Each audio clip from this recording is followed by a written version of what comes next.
Minha mãe mandou eu dar uma pausa em Black Mirror para a gente poder conversar sobre The Crown.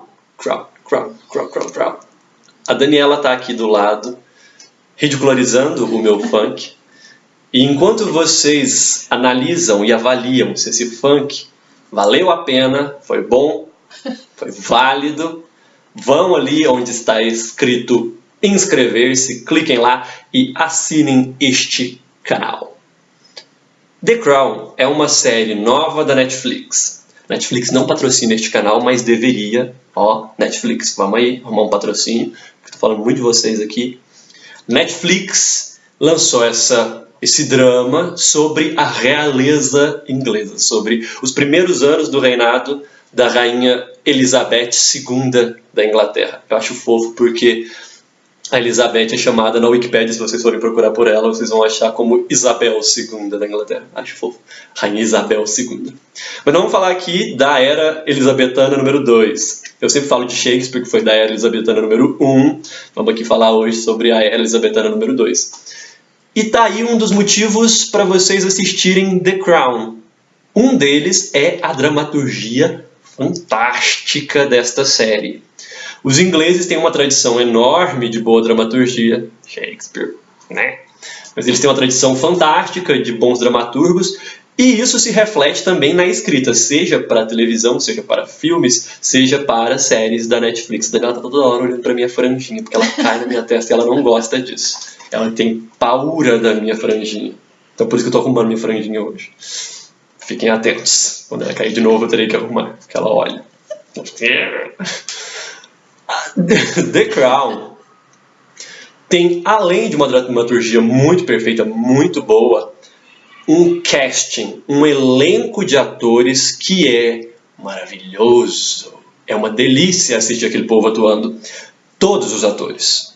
Então, esses dois motivos já devem levar vocês a assistir aquela série.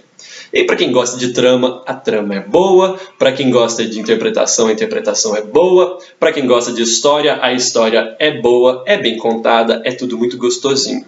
Eu assisti até o episódio número 5. Vou falar com vocês até lá.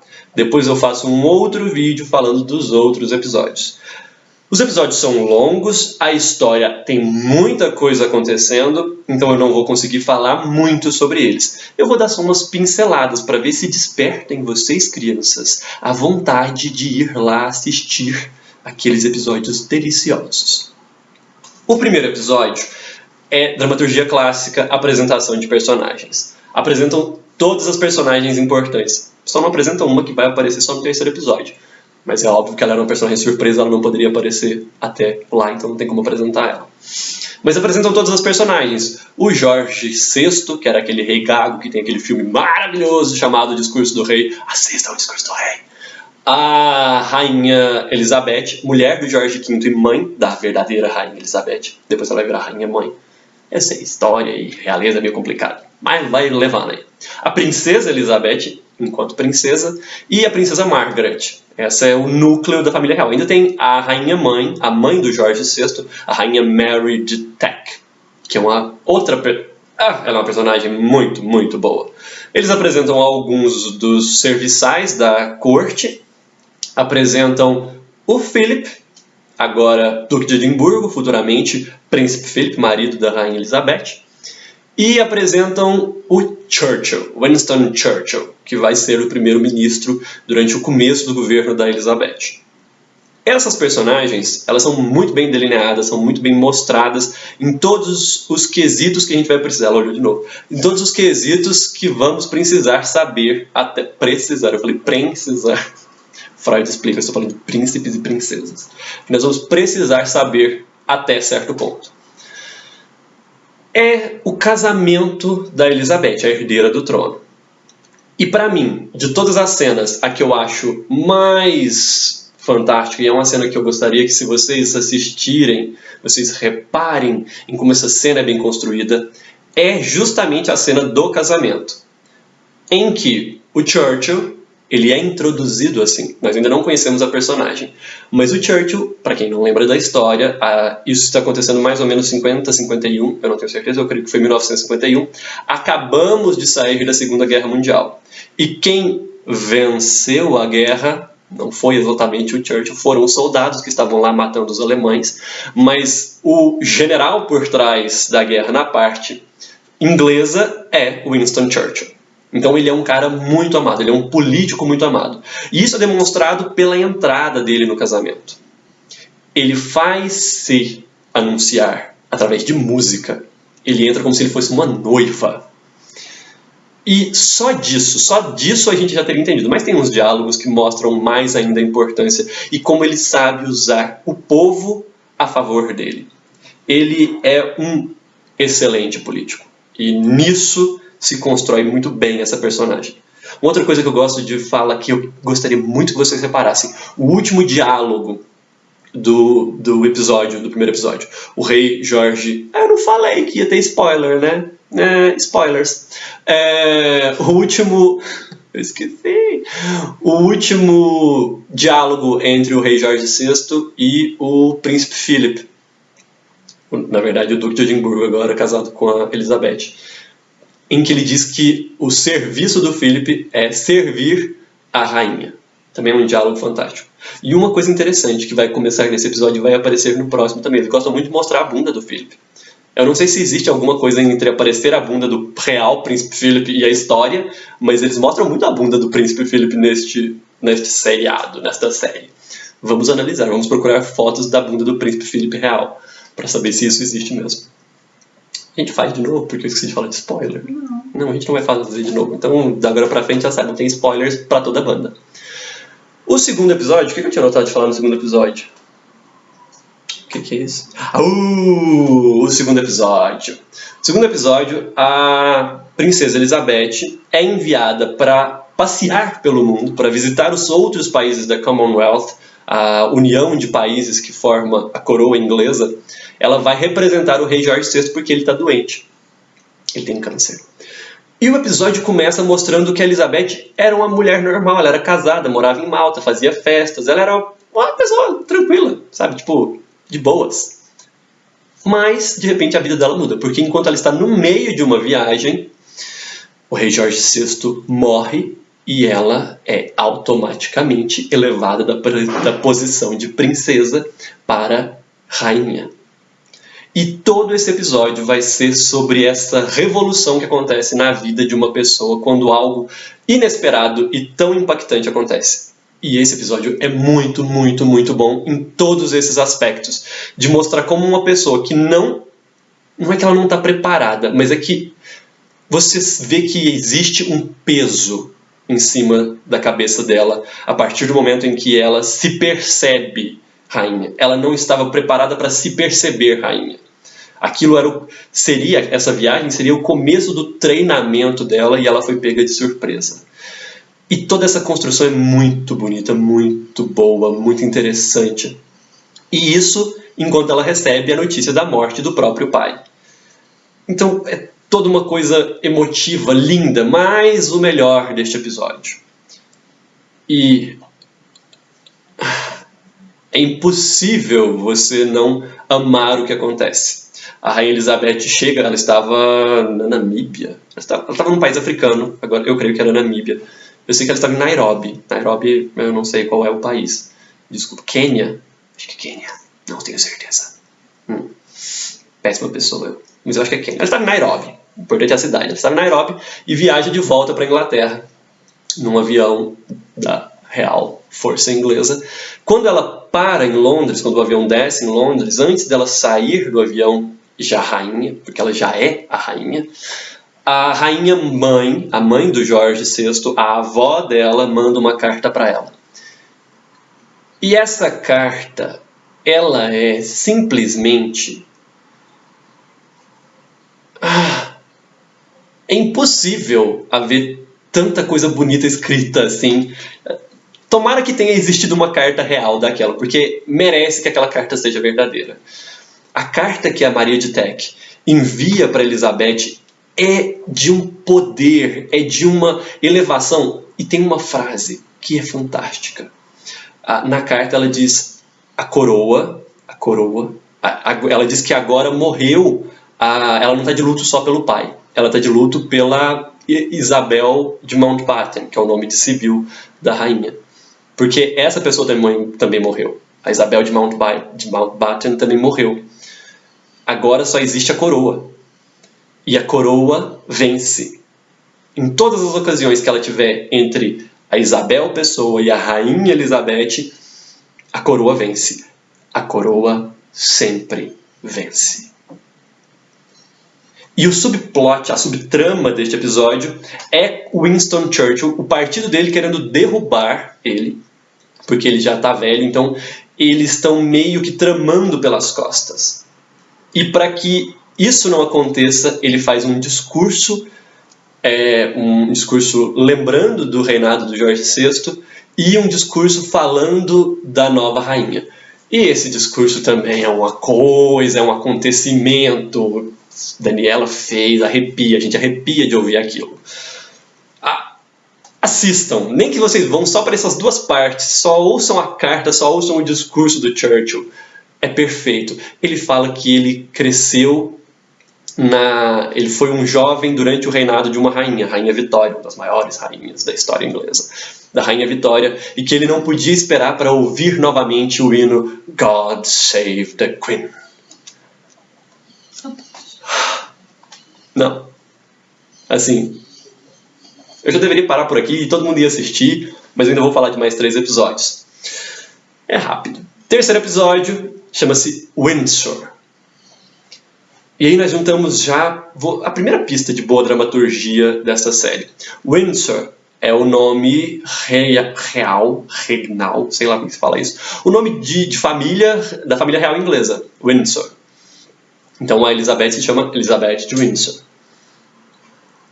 E isso acontece por causa de uma treta horrorosa, porque ela deveria carregar o sobrenome do esposo, Philip de Mountbatten.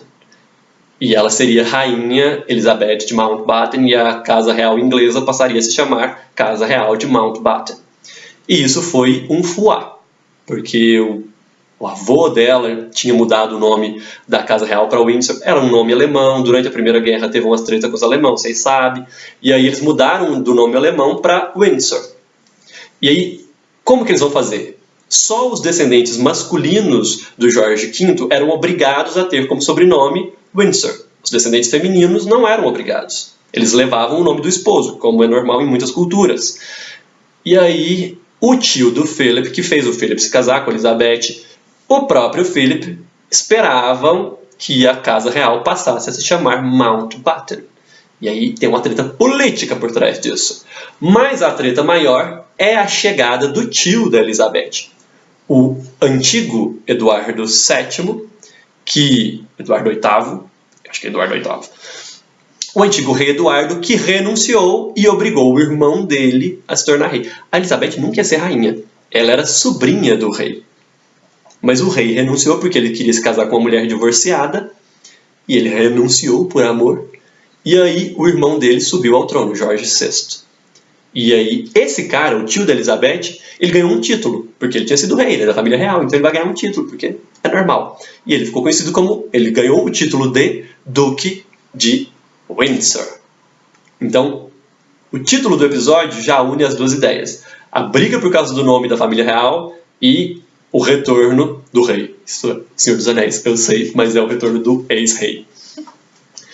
Toda essa treta é porque o povo não gosta da mulher do Duque de Windsor, a Wallis Simpson, porque ela foi divorciada, não era para ele casar.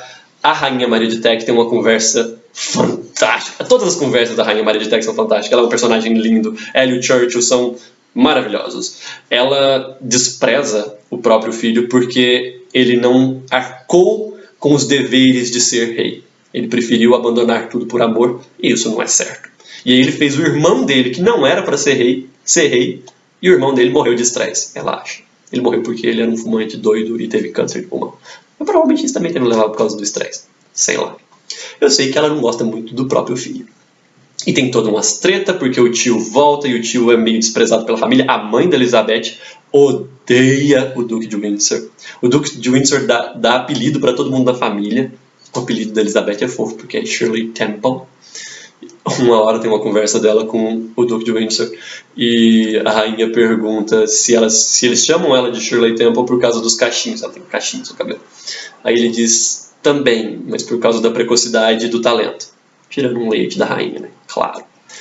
O episódio é muito bom e essa treta familiar é muito gostosa de se ver porque ela tem graves consequências políticas. Sempre.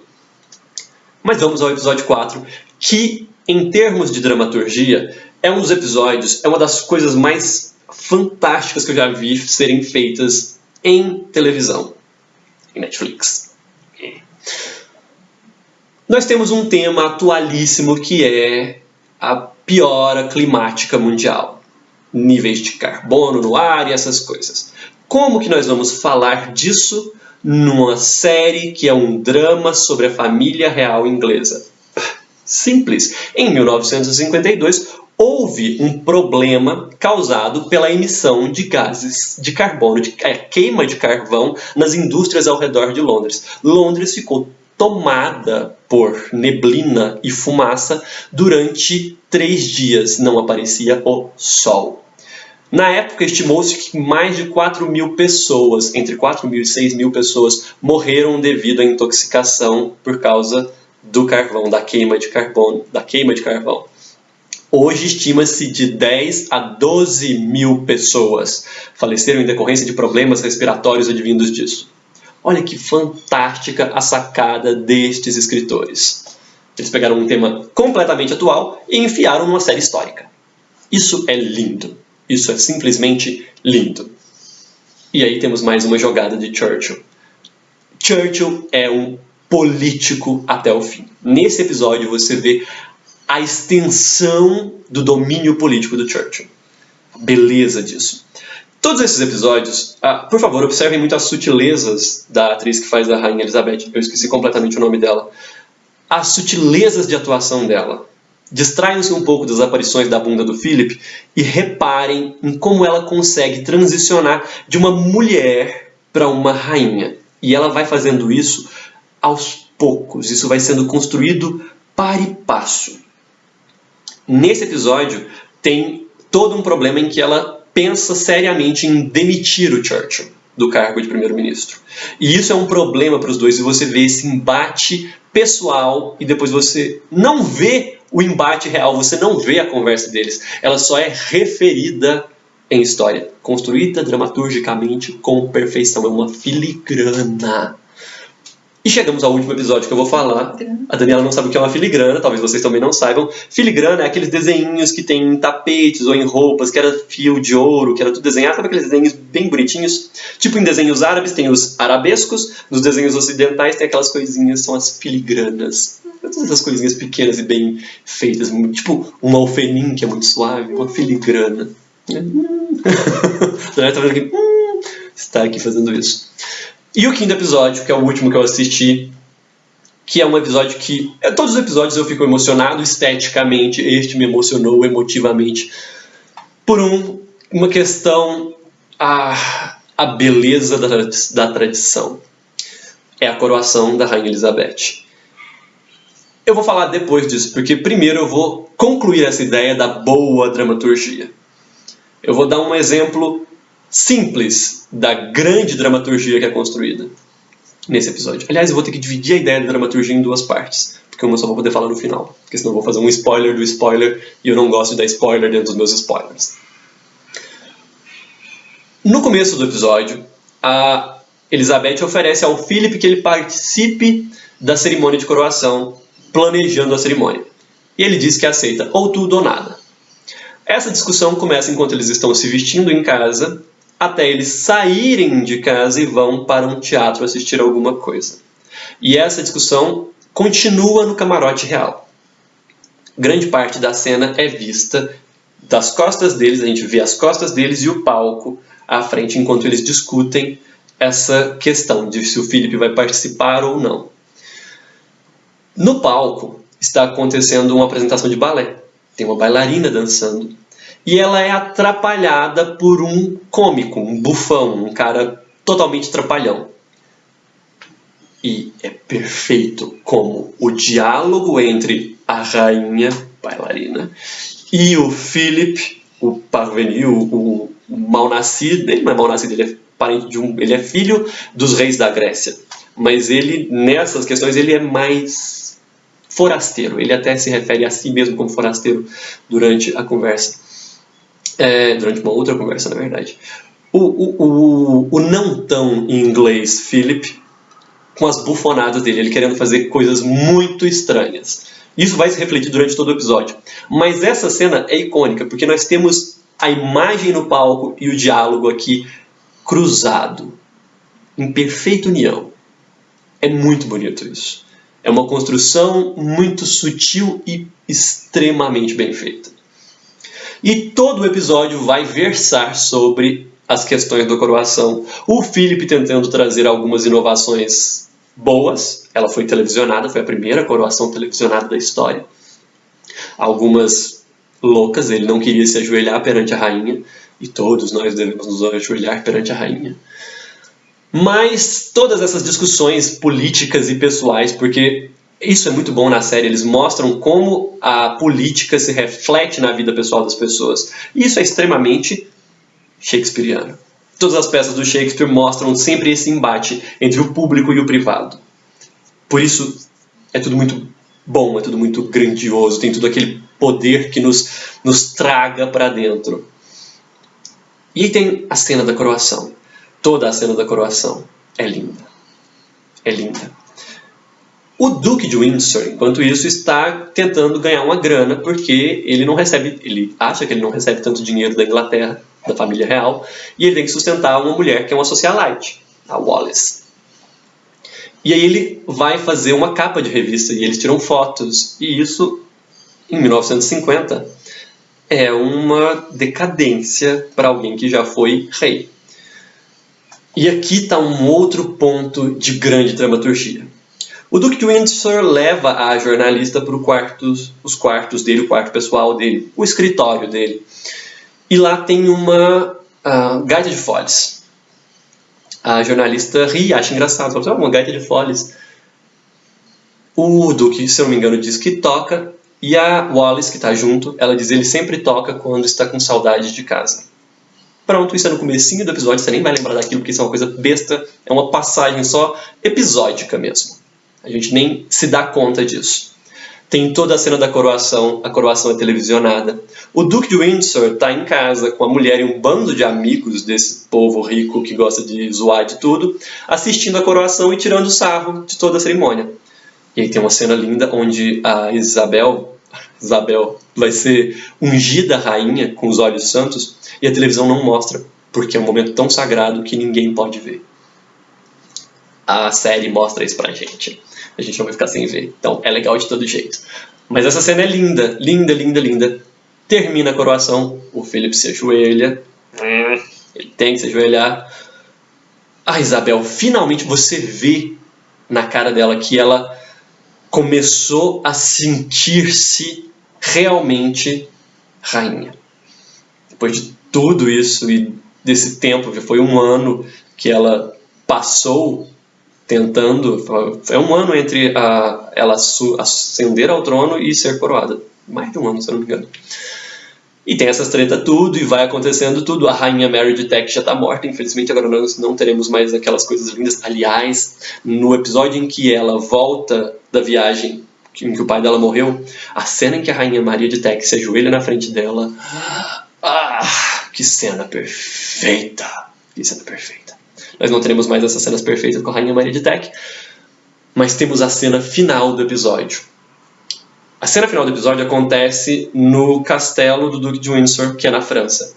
Ele tem um castelinho na França, coitado. Aí ele está no castelo dele na França e você só ouve ao fundo o som de uma música. A Wallis, a mulher dele, chega na janela e vê ele de costas, tocando a gaita de foles. A câmera gira e mostra ele de frente, ele está com os olhos marejados. Isso é grande dramaturgia. Se não tivesse tido lá atrás aquele pontinho que a gente fala assim, para que contou isso? Aquele pontinho pra gente entender, nós não entenderíamos todo o drama que o cara tá passando na cena final. Porque aqui ele tá passando por um drama. Ele já foi rei. Ele desistiu daquilo tudo. E agora ele tá sentindo a dor, porque ele está vendo a segunda coroação depois que ele abdicou. E isso é construído de uma forma tão pequena, com tão pouco recurso, que é maravilhoso. É impossível não amar tudo aquilo. Espero ter conseguido fazer vocês quererem assistir um pouco The Crown. É uma série que merece. Vocês têm que assistir. Vamos acompanhá-la todos juntos. Assistam, vejam todas essas sutilezas e amem profundamente a Elizabeth, porque ela é um amorzinho. Daqui uns dias eu volto, provavelmente com Black Mirror. Depois eu venho de novo com The Crown. Beijo para vocês.